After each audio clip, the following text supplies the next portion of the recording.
iyo umuntu yizera Yesu, kwizera Yesu bimumwimura mu gisekuruza cy'abantu, biramuterura bitarebye avuka, bitarebye amashuri, bitarebye uburanga, bitarebye ibyo yambaye. Idini niryo ricumbikiye itorero, ariko urufatiro rw'itorero ntabwo ari idini. Abanyumvise amen? Kuko Yesu yaravuze ngo ryubatse hehe kuruta ngo nubwo amarembo ya hehe y'ikuzimu yagira gute. Mbibutse Yesu niwe nzira, ukuri ndetse n'iki. Donc niwe rembo, niwe nzira y'ijuru.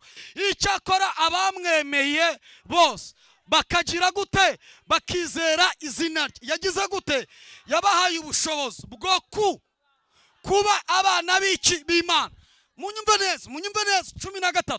Abo ntibabyawe n'ubushake bw'umugabo cyangwa ubw'umugore, ahubwo babyawe n'iki. Uzi icyo bivuze? Iyo umuntu yizera Yesu, kwizera Yesu bimumwimura mu gisekuruza cy'abantu, biramuterura bitarebye avuka, bitarebye amashuri, bitarebye uburanga, bitarebye ibyo yambaye.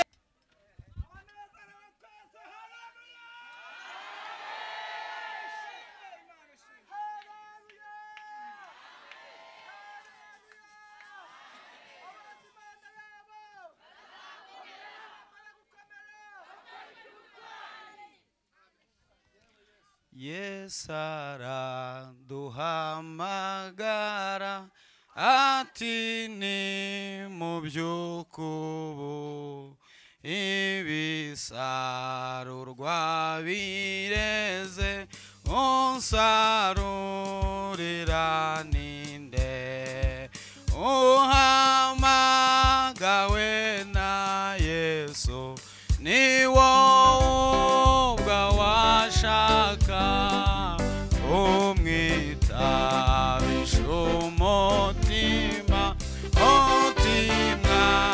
minyaki. Uhamagawe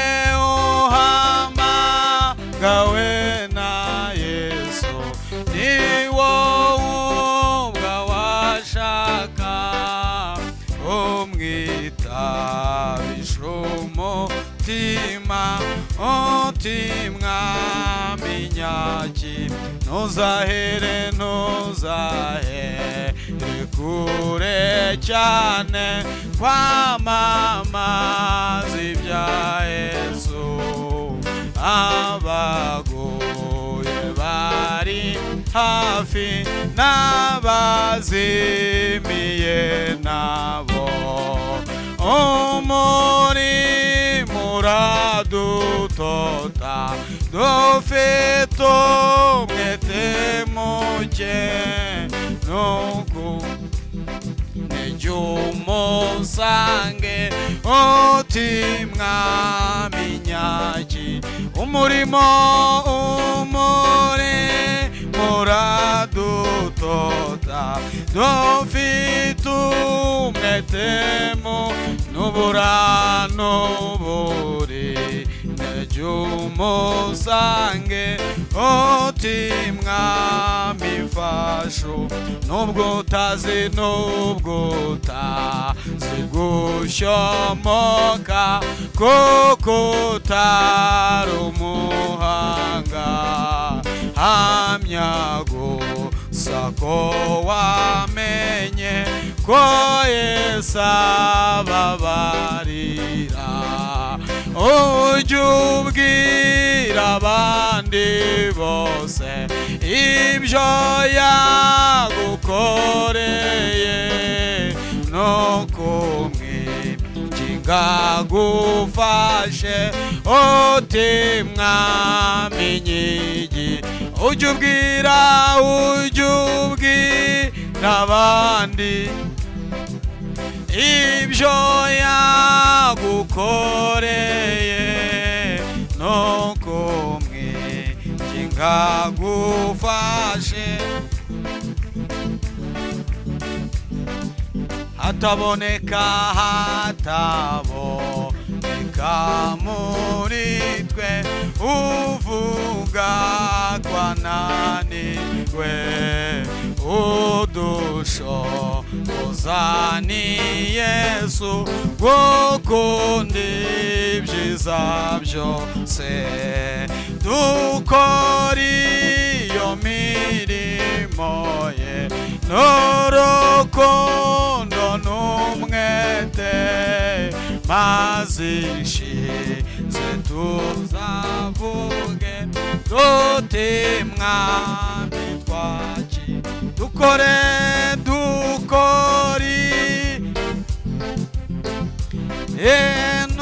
n'urukundo n'umwete ishize tuzavuge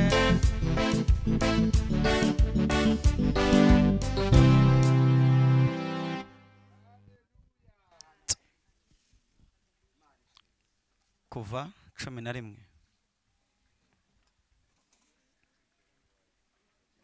Kuva 11 duhere kuri 4 hanyuma dusoreze kuri 7 dusome mu izina rya Yesu. Mose mwahageze namwe? Kuva 11 ni igice nyine, umurongo no wa 4 tugasoreza kwa 7. Mose aravuga ati, Uwiteka aravuze ati, nko mu gicuku, ngubwo mu bisari ryari, nko mu gicuku nzanyura hagati muri Egiputa, abana b'imfura bose bo mu gihugu cya Egiputa bapfe, uhereye ku mfura ya Farawo wicara ku ntebe y'ubwami ukageza ku mfura y'umuja w'umusyi, kandi n'uburiza bwose bw'amatungo buzapfa. Hazaba umuborogo mwinshi mu gihugu cya Egiputa cyose utigeze kubaho, kandi ntihazongera kubaho nk'uwo. Ariko mu Bisirayeli nta n'umwe imbwa izamukera mu bantu cyangwa mu matungo, kugira ngo mumenye uko Uwiteka yatandukanije Abanyegiputa n'abaki. Ko mutavuze?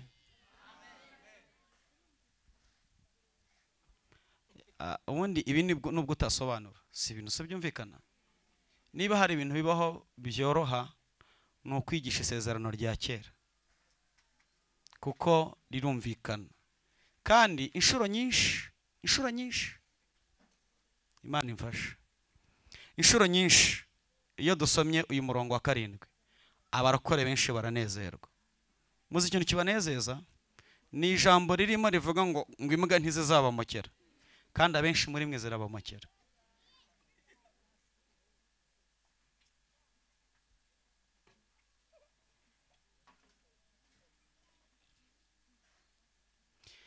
Imana itugire neza. Haleluya. Abaje nyuma nitwa Munyeshyaka Edmond, mbarizwa ku itorero rya Remera. Ndi umugabo ubatse, mfite umudamu n'abana 7, n'abandi Imana izashaka kumpa nzabakira. Mu bafite ubwoba ntabwo ndimo. Hanyuma ndagira ngo tuvugane gato muri ya minota mike isigaye hariya, tuvugane ngo Mwisirayeli n'Umunyegiputa baratandukanye. Abemera umwami Yesu, amen. Umunyegiputa n'Umwisirayeli bagize gute? Bibiliya iravuza ngo Uwiteka azaca muri Egiputa. Iki nicyo cyago cya nyuma cyabaye. Ntabwo ndi bivuge byose kuko igihe mfite mu mutima wanjye numva kitabinyemerera. Hanyuma iki nicyo cyago cya nyuma cyabaye mu byago Imana yateje Abanyegiputa kugira ngo barekure ubwoko bw'Abisiraheli. Imana ijya guhagurutsa Mose yaramubwiye ngo uzabwire Farawo ngo abana Abisiraheli ni umwana wanjye w'imfura, nanjye nzica abana bawe b'imfura. Ubwo muranyumvise neza? Barahaguruka Mose na Aroni baragenda. Ibyo bakoze murabizi. Bimwe mu bintu Abisiraheli Abanyegiputa bagerageje kwigana ibitangaza Mose na Aroni bakoze. Mose ahinduye amazi kuba amaraso, Abanyegiputa nabo bagize gute? ko mutansubiza. Ariko ndagira ngo mbabwire ngo gufata amazi bakayahindura amaraso ntabwo ari ubuhanga ku banyegiputa, ni ubujiji ku banyegiputa. Kubera ko iyo baza kuba abahanga bari gufata ariya mazi Mose yahinduye amaraso, bakayakura kuba amaraso bakayasubiza kuba amazi. None n'utwari dusigaye natwo baduhinduye, ntabwo ari ubuhanga.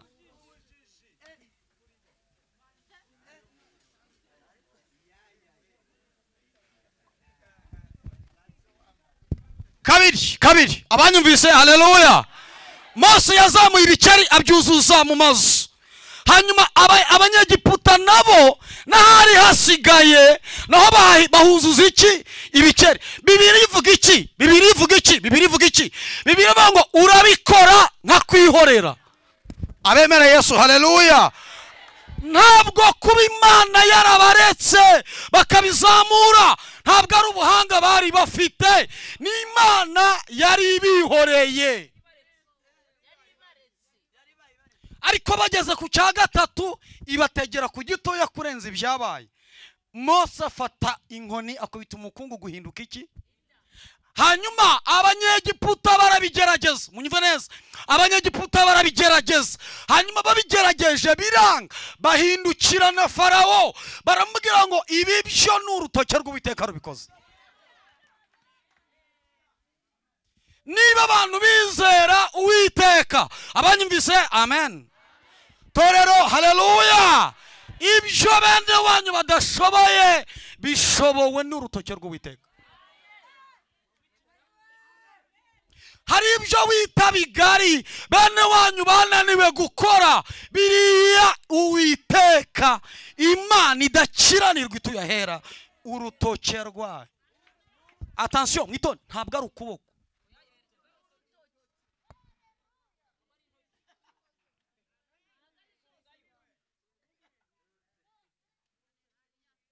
Itandukaniro rya mbere, kugira ngo ntaza gutinda kuko amasaha yashize.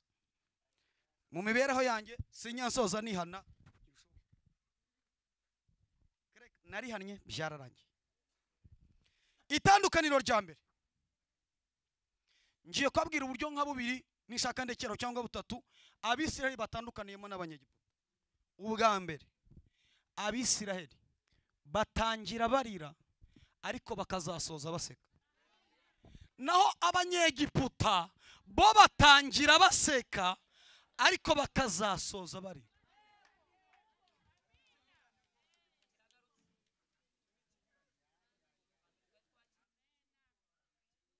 Nanone Umwami Yesu ashimwe. Iyo usomye kuva igice cya gatatu havuga ivuka rya Mose, nyina wa Mose. Bibiliya ngo ananiwe guhora agira gute amuhisha, yari yaramuhisha amezi 3, ntabwo atari yaragize. Buriya ngo arangije ngo amubohera akato amujyana ku mugezi amusigayo. Buriya nuko bitabivuze birashoboka, ashoka bati wapfa wakira simbizi, ariko ntako ntagize. Mbabwire, iri tegeko ryatanzwe na Farawo ryo kwica abana b'abahungu ni umunezero ku Banyegiputa, ariko ku Bisiraheli ni iki? Ko mutansubiza. Ku Bisiraheli ni amarira. Mundebe rero kuva 15 umurongo wa mbere, Bibiliya iravuga ngo Mose n'Abisiraheli bamaze kwambuka inyanja itukura, bageze hakurya bafata inanga bagira gute bararimba, baravuga ngo ndaririmbira Uwiteka kuko yanesheje bingana gute bitangaje. Aravuga ngo ifarashi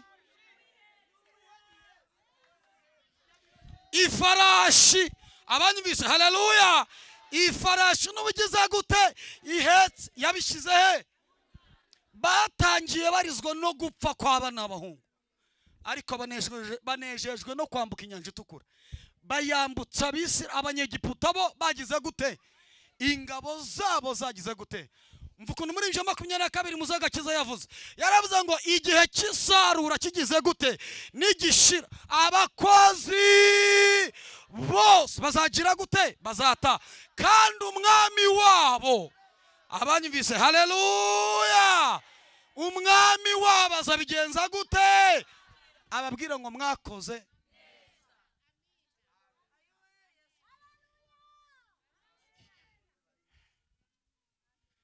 ndagira ngo mbabwire ko reka numve ukuntu ndi buza kuvuga neza kugira ngo mutaza kugwa. Ndagira ngo mbabwire ko nta na rimwe muzaba ku isi amarira adahari.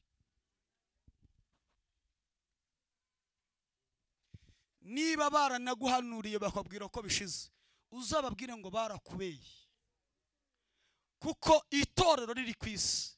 Itorero rimwe Yesu yavuze ngo ryubatse ku rutare. Muranyumvise neza? Munyumve neza, ricumbitse mu idini. Ubwo se ko mutanyumvise? Reka nsubiremo. Idini niryo ricumbikiye itorero, ariko urufatiro rw'itorero ntabwo ari idini. Abanyumvise? Amen. Kuko Yesu yaravuze ngo ryubatse hehe kuruta ngo nubwo amarembo ya hehe y'ikuzimu yagira gute. Mbibutse Yesu niwe nzira, ukuri ndetse n'iki. Donc niwe rembo, niwe nzira y'ijuru.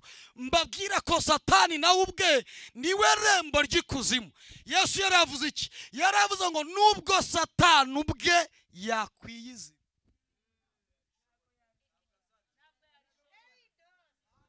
Abanyumvise? Amen. Torero, haleluya. Abakristo baranyumvise ubu ngubu? Barakore muranyumvise? Umuntu wizera n'utizera bagize gute?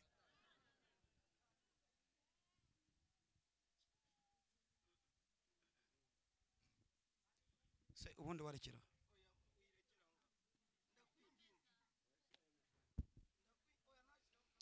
Abanyumvise? Haleluya.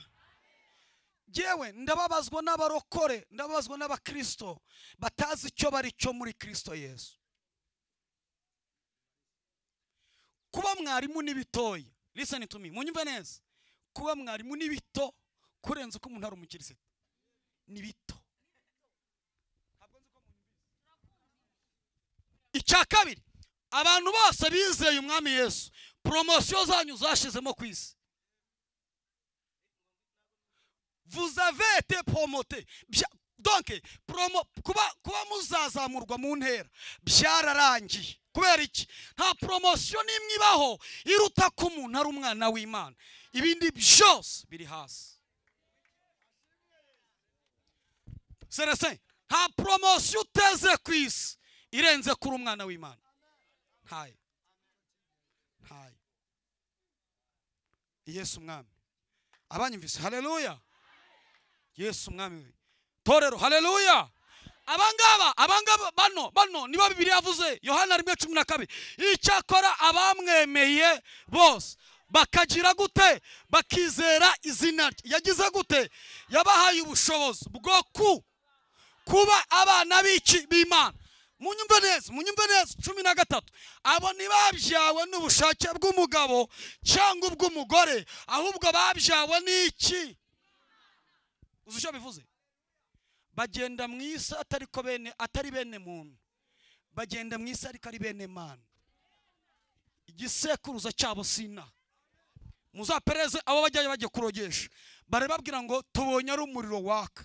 Iyaba umuntu bakagombye kumubona ari umuntu, ariko kubera ko abarizwa mu gisekurura bikavana mu gisekuruza cy'abantu bikajyana mu gisekuruza cy'ubumana.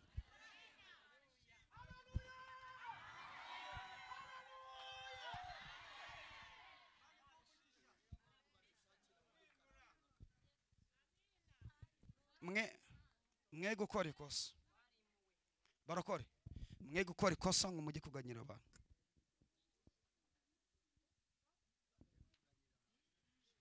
Mwe gukora ikosa ngo mujye kuganyira abantu.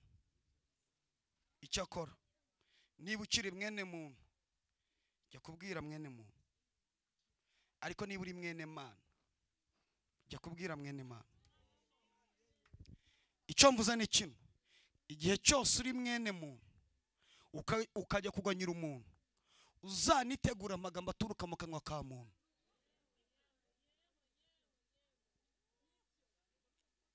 Abantu mwese muri aha mufite ibigerageza.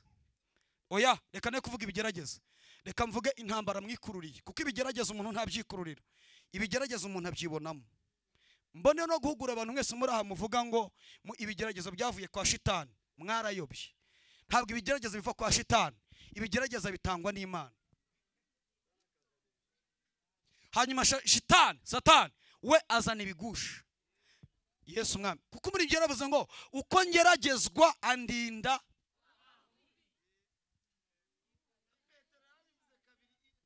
Munkundire rero, munkundire gakeya abanyumvise. Amen. Ndiho ndagira ku musozo. Imana ifashe mu nyumve, Imana ifashe mu nyumve. Ariko ni mundabara Uwiteka anyuze muri Egiputa abana barapfuye, iyo ahahagarara byari kugenda gute?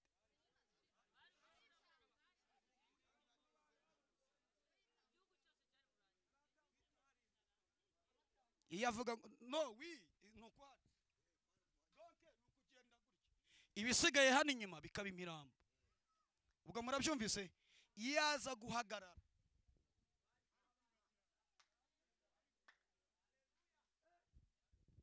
ni igiki, mu nyumve, ni igiki cyisha abanyegiputa, ni igiki kirokoye Abisiraheli. Icyo bari cyo nicyo cyica abanyegiputa, icyo Abisiraheli bari cyo nicyo kibarokora. Kasubiremo, icyo Abisiraheli bari cyo nicyo kibarokora. Hanyuma abanyegiputa nabo icyo bari cyo nicyo kibica. Hanyuma Abisiraheli bari cyo imbere yande, abanyegiputa bari cyo imbere yande. Abanyegiputa bari cyo imbere y'Imana, ariko kandi n'Abisiraheli cyo bari cyo imbere y'Imana nicyo kibarokora. Mbabwire ngo icyo uri cyo nicyo kikuvugiramo, icyo uri cyo nicyo kikuvugiramo.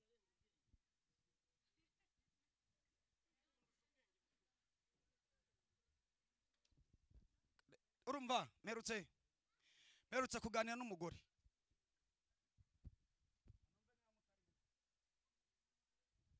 umwe arambwira ngo mvuye gusenga, mu nyumve, arambwira ngo Imana irambwiye ngo ikuye urupfu ku mugabo wanjye. Ndavuga nti Imana ishimwe, ariko mwikiriza atari uko mushyigikiye muri ibyo, ngira ngo akomeze ambwire n'ibindi. Arongera arambwira ngo Imana yambwiye ngo none se mwana wanjye, umugabo wawe aramutse apfuye wabaho ute? Ndamubwira ni oya, ntabwo ari Uwiteka muvuganye. Ndamubwira ni kubera ko ntabwo Uwiteka dusengaganya. Yesu mwami wanjye, abanyumvise. Haleluya. Nta bagabo muri aha, ingo zanyu zaburaye zikabwirwa kandi muhari. Nanjye ndimo, jewe narashonje njyana impeta ya Alliance ku isoko ndayigurisha. Ikibazo cyanyu nuko mutemera gukosora amakosa mwakoze.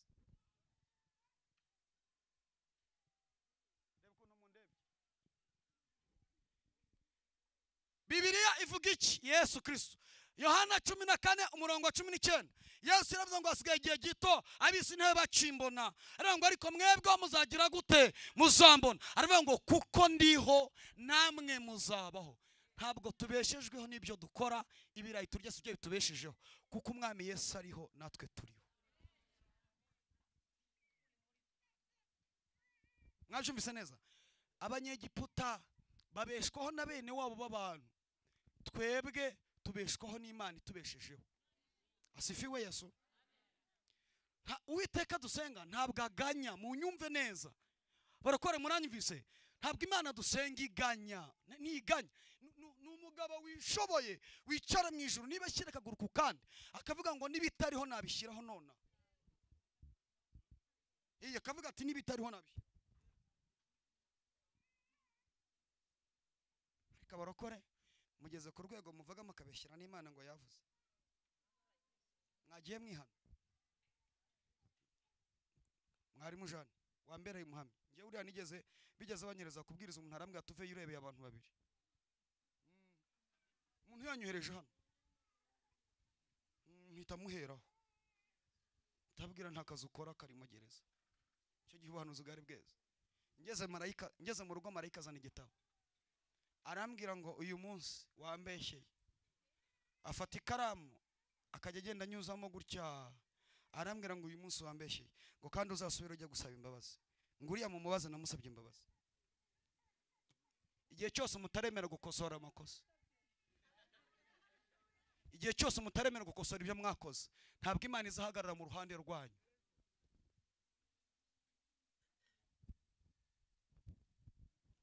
Itandukaniro rya kabiri ryo nshorejeho, iyo usomye Bibiliya mu gice cy'icumi ku murongo 20, Imana yabwiye Mose ngo fata inkoni yawe witunge mu kirere, umwijima umeze nk'igikorwaho ubudike mu Egiputa, ngo agitunga ukuboko ku mu kirere, umwijima umeze nk'igikorwaho. Muranyumvise neza? Ngo uhita ubudika.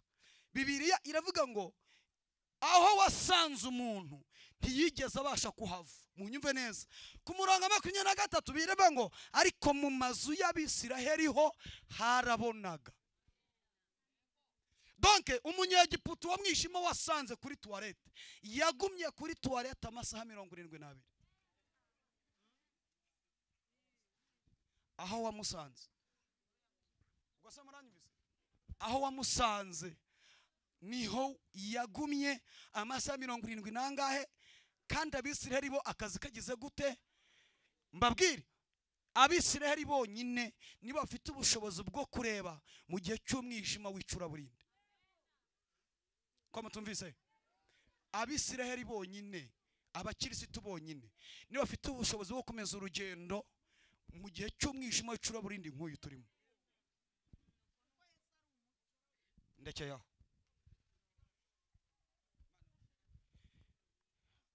reka mbabwire kintu, umwijima ugeze kure, abarokore mugeze ku rwego musigaye murebera filime mu rusengero. Ibyo byango ntimushaka ko tubivuga, ngo tujye duceceka ngo kugira ngo mutarakara. Ni murakara se bigende bite? Urumva umwijima ugeze kure, mu nyumve neza, Imana ifashe mu nyumve. Umwijima ugeze kure ku rwego umuntu atazi umwenda umukwira n'utamukwira. Umuntu ntazi umwenda wamukwira, ntazi n'utagize gute. Umuntu ajya mu isoko akagura umwenda w'umwana akawambara ngo ni style. Uzi impamvu? Ni ukubera ko ari umwijima w'icura wundi wanjye Egiputa ukomeje kugufata. Yabaye Imana wayemererwa guhinduka umwisiraheli, wakagombye gukanura ukamenya ibintu urimo. Kabiri munyumve neza, aba turi kumwe. Haleluya! Nimusobanurire ukuntu umuntu ashobora gufata amafaranga ye menshi, ntavuze umubare, akinjira mu iduka akagura umwenda ucitse ngo ni mushyashya.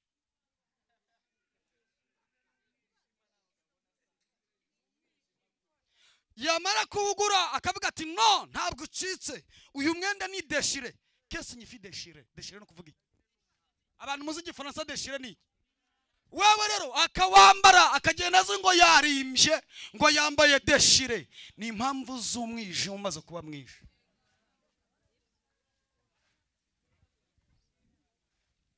Imana iturengere mu izina rya Yesu. Nari mvuze ngo Imana iturengere mu izina rya Yesu. Iyo tubivuze muvuga ngo turinjije, ariko umwisiraheli n'umunyegiputa bagize gute?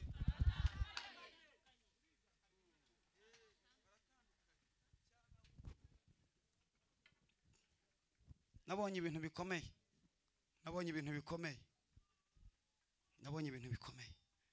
ariko umwami Imana azaza ntabwo azatinda, kubera umwijima umaze kuba mwinshi.